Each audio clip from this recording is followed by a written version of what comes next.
जी sir, अगर आप ध्यान दीजिएगा यहाँ पर तो हमारे पास आता है basically C S by R S बराबर आता है B not S to power M plus B one S to power M minus one plus B two S to power M minus two plus dot आता है हमारे पास B M, और by आता है A not S to power N plus A one S to power N minus one plus A two S to power N minus two plus dot आता है हमारे पास बेसिकली ए एन। तो जो characteristic equation होता है वो होता है हमारे पास बेसिकली एफ एस बराबर A not S to power N plus A one S to power N minus one plus A two S to power N minus two plus dot आता है हमारे पास ए एन। ठीक है,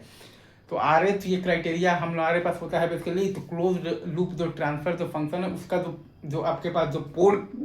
में आता है वही होता है आपके पास roots of the characteristic equation का रूट। ठीक है,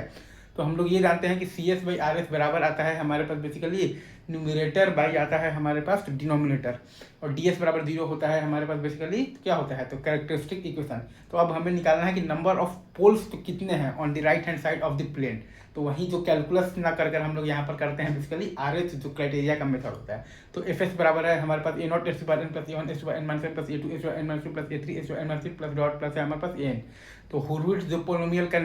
मतलब ये आपके पास बेसिकली तो नेसेसरी जो कंडीशन है वो है ये आपके पास बेसिकली तो सफिशिएंट नहीं है, मतलब कि ये होगा तो हो सकता है, अगर ये नहीं होगा तो नहीं होगा ऐसा। तो ऑल आपके पास जो कोफिशिएंट का साइन आपका बेसिकली सेम होना चाहिए, और आपके पास कोई भी कोफिशिएंट आपका बेसिकली तो वैनिश ना हो, मतलब कि all the power of S must be present in the characteristic equation. ठीक है, ये है आपका बेसिकली तो रूट एरे बनाना का मैंने आपको मतलब सारा आपको फॉर्मूला और क्या आपके पास जो ट्रिक है वो लिख दिया है। अब इसमें मेन कॉन्सेप्ट ये है कि number of sign change in the first column जो होता है वही मतलब होता है आपके पास number of poles in the right hand side of the plane. अगर सबका साइन आपका सेम है मतलब कि नो साइन चेंज हो रहा है मतलब कि सिस्टम आपका बेसिकली तो क्या है स्टेबल है, और अगर n टाइम्स आपका साइन चेंज हो रहा है मतलब कि n आपके पास पोल्स है in the right hand side of the plane, और अगर n is not equal to 0 है मतलब कि सिस्टम क्या है आपके पास बेसिकली अनस्टेबल है। ठीक है।